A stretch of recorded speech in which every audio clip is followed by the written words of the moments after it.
বাসায় যদি আলু আর আটা থাকে তাহলেই আজকের এই সহজ নাস্তাটি আপনারা খুব সহজেই বাসায় বানিয়ে ফেলতে পারবেন, যেটি বানাতেও খুবই সোজা এবং খেতেও খুবই দারুণ। তো চলুন শুরু করা যাক আমি নাস্তাটি কিভাবে বানিয়েছি।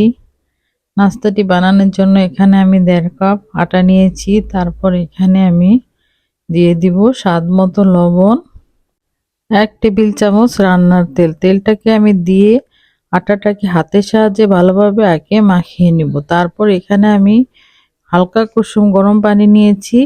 পানিটা দিয়ে আমি আস্তে আস্তে একটি ডো তৈরি করে নিব। ডোটাকে খুব বেশি শক্ত না আবার নরমও না, এরকম একটি ডো আমি তৈরি করে নিয়েছি। তারপর আমি আগে থেকেই আলুগুলো সিদ্ধ করে নিয়েছি। এখন আলুগুলোকে আমি হাত দিয়ে ভেঙে ভেঙে ম্যাশ করে নেব। আর এই নাস্তাটা আপনারা সকালে, বিকেলে এবং বাচ্চাদের টিফিনেও দিতে পারেন।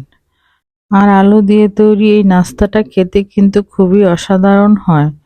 এখন আলুগুলো সবগুলো ম্যাশ করা হয়ে গেলে বা আধো ভাঙা হয়ে গেলে আমি এখন চলে যাব চুলায়। তারপর চুলায় একটি প্যান বসিয়ে তাতে কিছু পরিমাণ তেল দিয়ে আমি দিয়ে দিব হাফ কাপ পরিমাণ মটরশুঁটি। মটরশুঁটিটাকে আমি হালকা ভেজে নেব। তারপর আমি এখানে অ্যাড করে দিব কিছু পরিমাণ লবণ। লবণটা দিয়ে আমি আরও কিছুক্ষণ ভাজবো। তারপর মটরশুঁটিটা যখন প্রায় সিদ্ধ হয়ে যাবে ওই পর্যায়ে আমি দিয়ে দিব আগে থেকে ম্যাশ করা সেই আলুগুলো।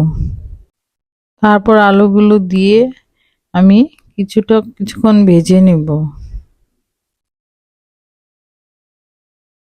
কিছুক্ষণ ভাজা হয়ে গেলে এখানে আমি দিয়ে দিব লবণ স্বাদ মতো, সামান্য পরিমাণ লাল মরিচের গুঁড়ো, চিলি ফ্লেক্স দিয়ে আবারও আমি আলুটাকে ভালোভাবে ভাজবো। ভেজে সব মশলাগুলো একসাথে ভালোভাবে মিশিয়ে নেব। তারপর আমি এখানে দিয়ে দিব ধনিয়া পাতার, তারপরে জিরে গুঁড়ো দিয়েও আমি ভালোভাবে ভেজে নেব। ভালোভাবে ভাজা হয়ে গেলে নামিয়ে এক সাইডে রেখে দিব। তারপর আমি সে আগে থেকে তৈরি করা ডোটা দিয়ে ছোট ছোট করে লিচি কেটে নেব। 6 থেকে 7টি লিচি কেটে নিয়েছি। তারপর একটি লিচি দিয়ে আমি ছোট একটি পরোটা তৈরি করে নেব।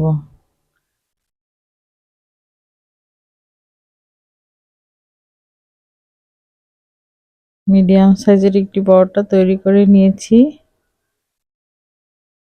আমি একে একে সবগুলো পরোটাই এভাবে তৈরি করে নেব।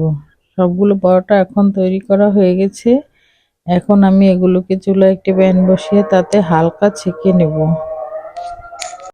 তারপর আমি একে একে সব পরোটাগুলোকে এভাবে ছেঁকে নিয়েছি। ছাঁকা হয়ে গেলে আমি তারপরে আগে থেকে তৈরি করা পুরগুলোকে এভাবে রুটির অর্ধেকটার উপরে দিয়ে দিব।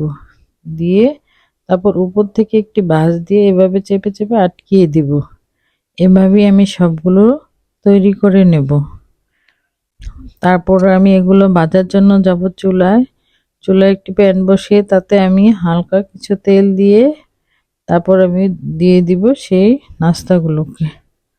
নাস্তাগুলোকে দিয়ে আমি উল্টিয়ে পাল্টিয়ে ভালোভাবে ভেজে নিব। যতক্ষণ না পর্যন্ত সুন্দর একটি কালার চলে আসে ততক্ষণ পর্যন্ত আমি নাস্তাটাকে ভাজবো। আর এই নাস্তাটা খেতে খুবই অসাধারণ হয় এবং বাচ্চা থেকে বড় সবাই পছন্দ করে খাবে। আপনারা বাসায় অবশ্যই একদিন ট্রাই করবেন। আর ভিডিওটি ভালো লাগলে বেশি বেশি করে শেয়ার করে দিবেন। আজকের মতো বিদায়। আবার আসবো নতুন আরেকটি ভিডিও নিয়ে। সেই পর্যন্ত সবাই ভালো থাকবেন, সুস্থ থাকবেন। আল্লাহ হাফেজ।